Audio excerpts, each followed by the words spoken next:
Sevinç Hanım, Allah insanı bak seçti, üstün kıldı, ağıl verdi, irade verdi, vicdan verdi, yarattı, bir misya için yarattı. Allah ne dedik? Gayeli varlıktır.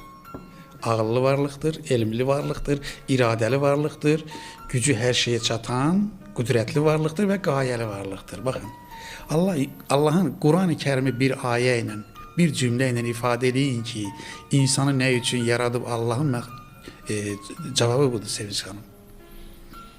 Allah buyurur ki, emri bil maruf, nehi enil münker. İnsanı bunun için yaratmışım. Emri bil maruf. Maruf insanlığın ortak değeridir.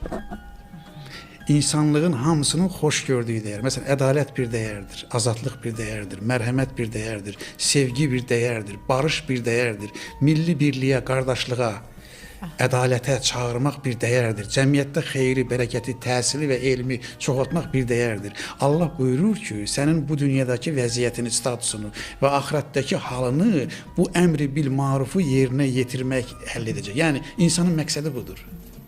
İki, amma insana deyir ki, təkcə bununla sənin işin bitməyəcək. Sən eyni zamanda əmri bil maruf, nəhi ənil münker. Münker yəni nəkərə, yəni nəkir olan, yəni pis olan, insanlığın pis gördüğü şeylerden de karşı